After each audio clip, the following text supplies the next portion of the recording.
Alan, your corporate access has been revoked. Effective immediately.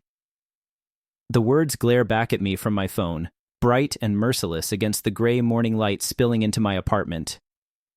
My heart skips, once, then twice. I try the VPN, reload my inbox, hit refresh on the company Slack, but every connection is dead.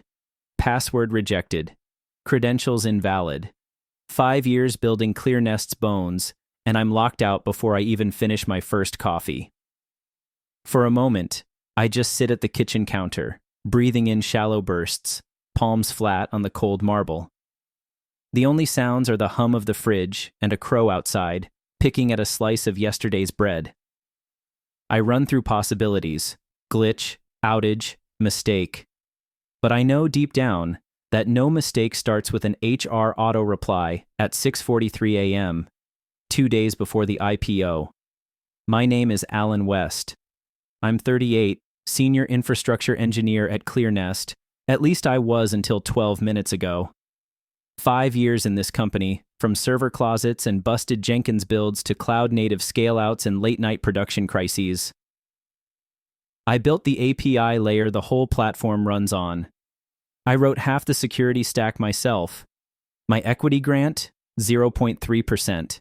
Tiny to the VCs, life-changing for a guy like me. Nearly vested. Or I thought, nearly. The first weeks at ClearNest were all adrenaline and anxiety.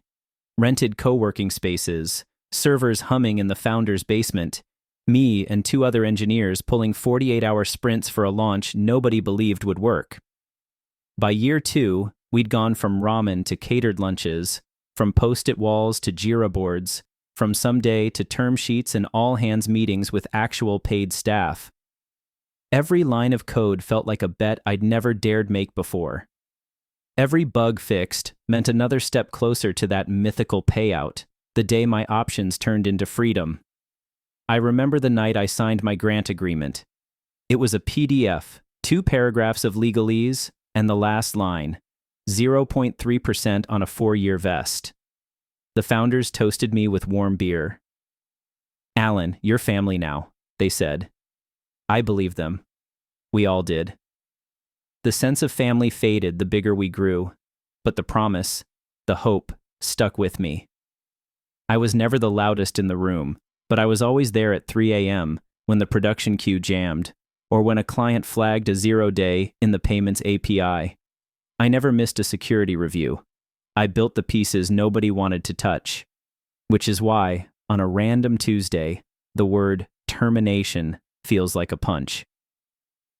My phone buzzes with a second email. HR again, clinical and final. Your employment has been terminated following the findings of an internal investigation. Your final paycheck will be processed this week. No warning, no investigation I ever heard about. I call my manager, let it ring 6 times. No answer. I email HR, undeliverable. Try Slack from my personal laptop, login denied. I sit, staring at the login screen, numb and weirdly calm, until the fear finally sets in. That's when the pieces start clicking into place. Last month, the CEO, Brent, asked me to sign an update to my contract.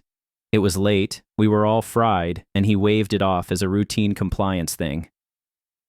Just some legal cleanup before the IPO, Alan. Nothing changes for you. I scanned, saw nothing obvious, signed, and sent it back without a second thought. Now, the edges of that memory sharpen. Brent's nervous laugh.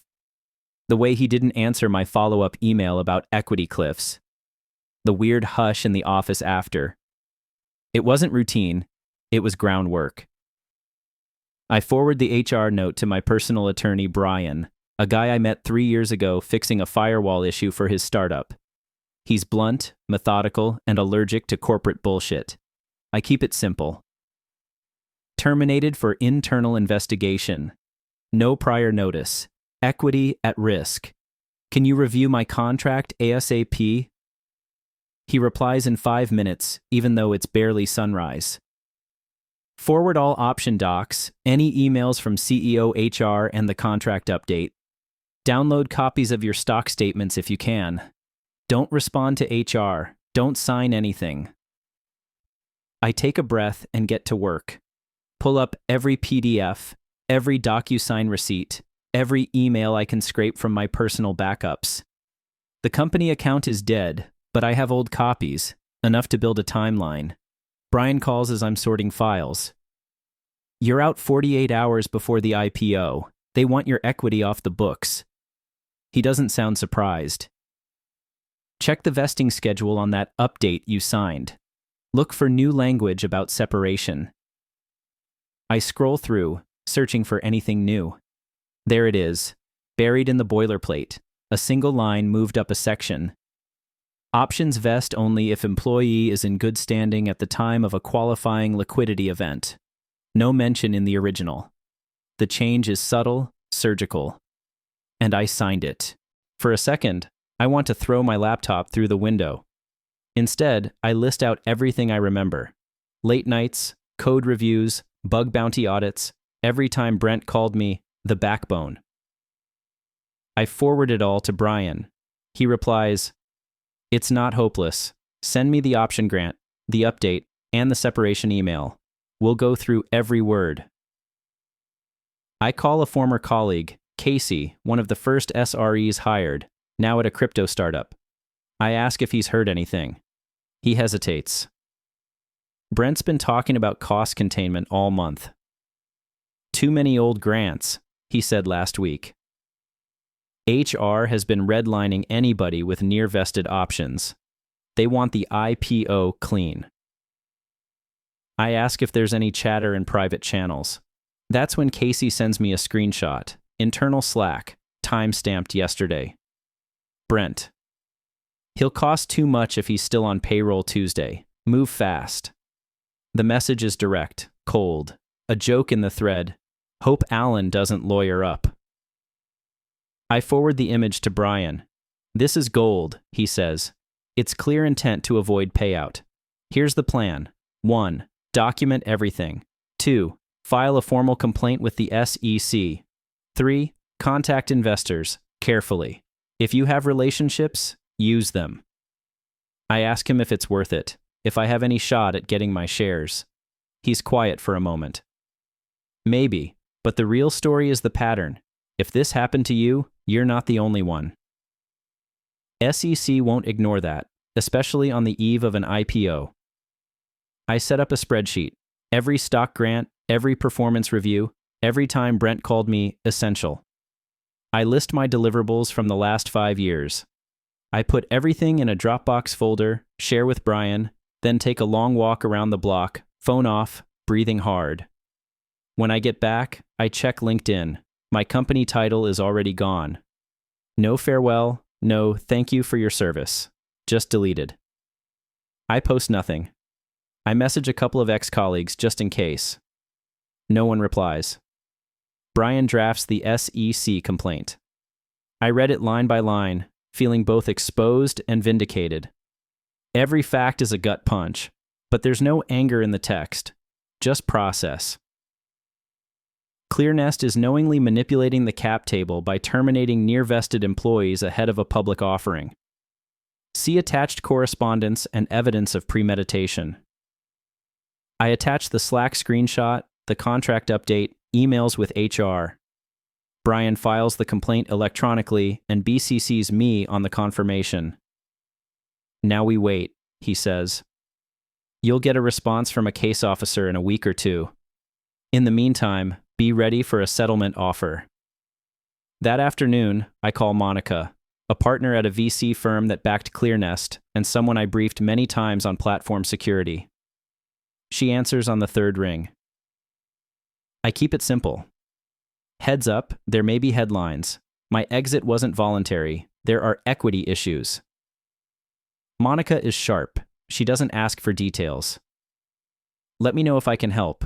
If this gets messy, the board will want to hear your side.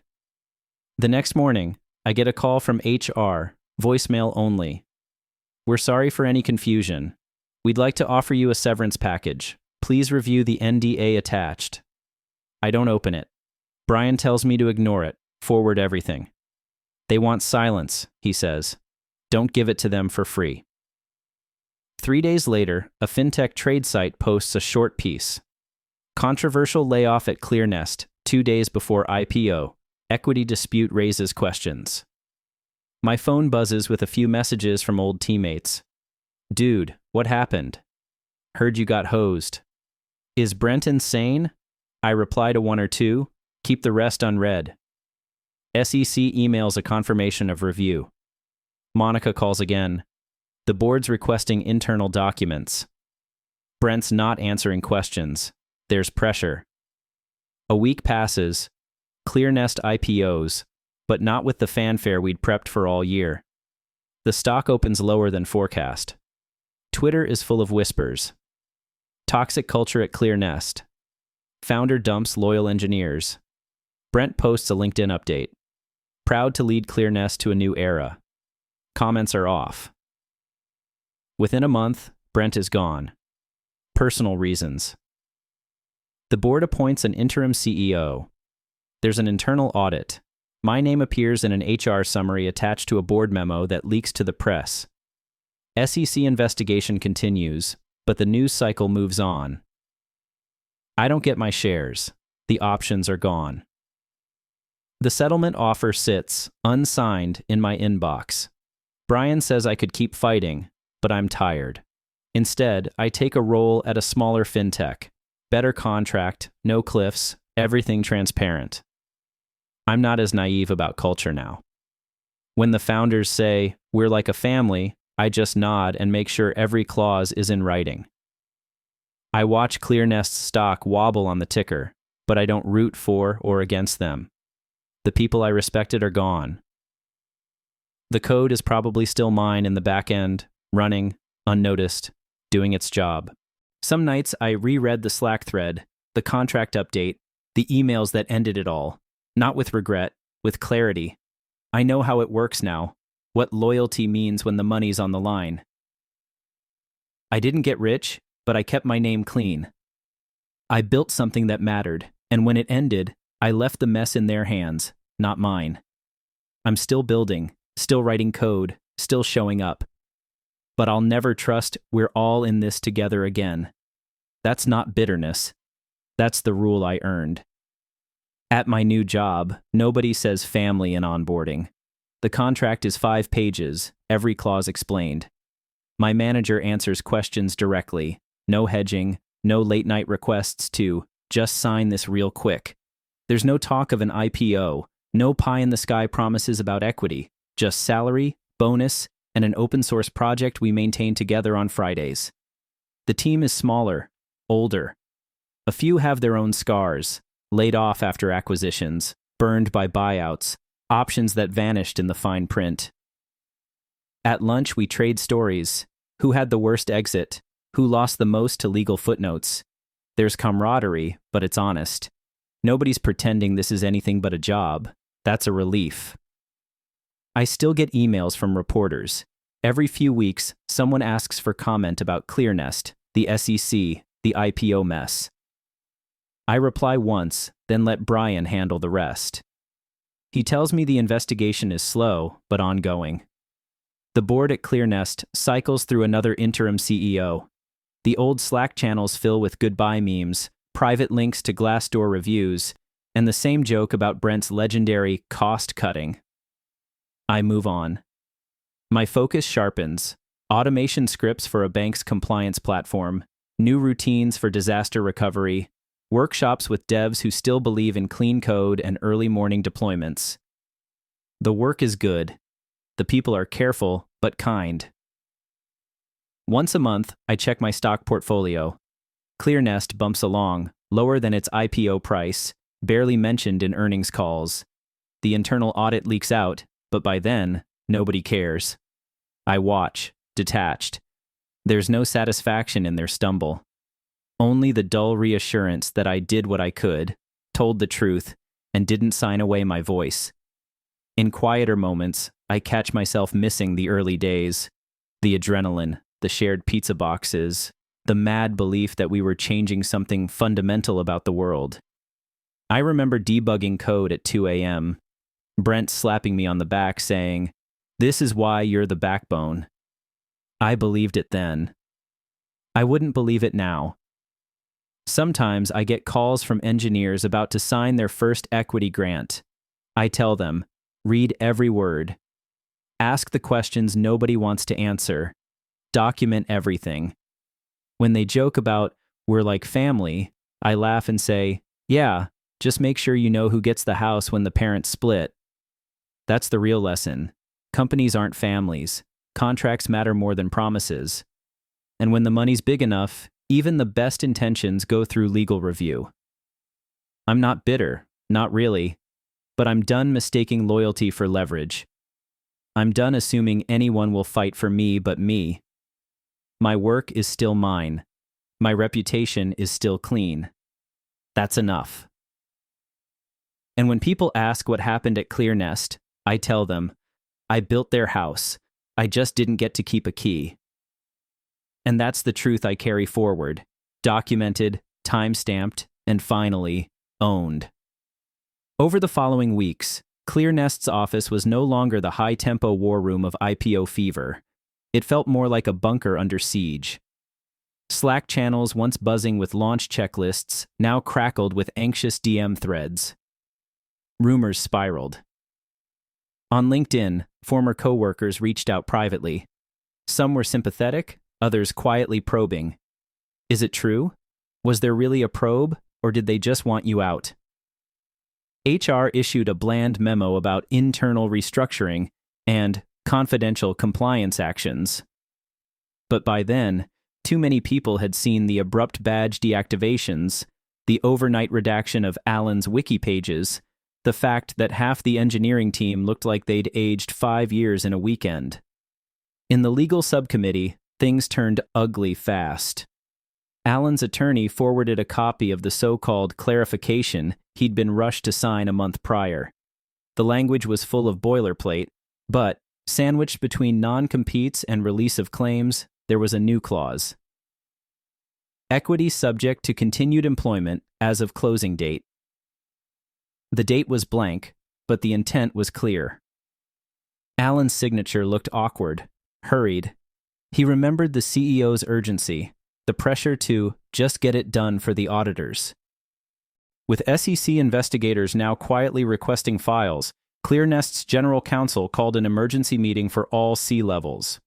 The CEO, gray-faced, jaw-tight, insisted it was all a misunderstanding.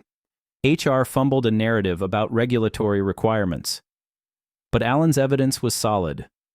Time-stamped emails, chat logs, even a Slack thread in which a product manager asked why the IPO paperwork had suddenly ballooned with last-minute amendments. Outside ClearNest, the tech media picked up the scent. An anonymous source forwarded journalists the original HR email that started it all. Effective immediately, Alan West is no longer employed at ClearNest. A write-up landed on FinTech Review's front page. Engineer let go, days before IPO. Was it all about stock? Alan kept his head down. His phone buzzed with interview requests and messages from ex-colleagues, some angry, some sheepish. He ignored the podcasts and Twitter threads. He focused on the audit, combing through every PDF, compiling a clean timeline for the SEC. One Friday morning, a partner at a major VC fund, someone Alan had only ever met in passing, called. "This is bad for all of us," the partner said. "If you want to tell your story, we'll listen. The street hates skeletons before an IPO." Alan thanked him and declined to go public. He wasn't out for blood. He wanted the record straight. Nothing more. ClearNest's IPO happened anyway, but the buzz was gone. On the morning of the opening bell, news broke that the SEC had opened a formal inquiry into disclosures and employment practices. The offering price dropped. Internal morale was gutted. Engineers whispered about who might be next. In the weeks that followed, Alan fielded 2 offers from rival fintechs, both quietly promising clean equity, bulletproof contracts. He took the one that felt honest, a smaller shop in Fremont, not glamorous, but with founders who still showed up in hoodies and paid for lunch out of their own pockets. He signed his new contract in a plain conference room, pen gliding smoothly over the line marked Employee Equity, irrevocable upon offer acceptance. For the first time in a year, he didn't feel the urge to scan the fine print for a trap. A month later, news broke that ClearNest's CEO had stepped down. The internal memo said it was for personal reasons. Alan's lawyer forwarded him a copy of the board's resolution authorizing an independent audit of all recent employment actions and incentive adjustments. He archived it, feeling only relief. The money was gone, and so was any illusion about family at work. But Alan had his name, his record, and a sense of self-respect he hadn't known he'd lost. Sometimes, late at night, he'd reread the Slack messages from his old team. Thanks for the help, questions about an old bug, a photo of a code base he'd started that was still running months later. They missed him. They asked about his new gig. He always answered. He didn't look back. But when a young engineer at his new company asked, "Is it true what they say about startups, that it's all loyalty and trust until the money gets real?" Alan smiled, shook his head, and told the only truth that mattered. Loyalty is real, but it's not owned. It's earned, and you keep it by never ever making the mistake of thinking your badge is a birthright. And when he finally cashed his first options, Alan didn't celebrate. He just emailed his lawyer, "Thanks for everything." Then he closed his laptop and went for a run in the rain, free in a way he hadn't been since the day he signed his first startup contract.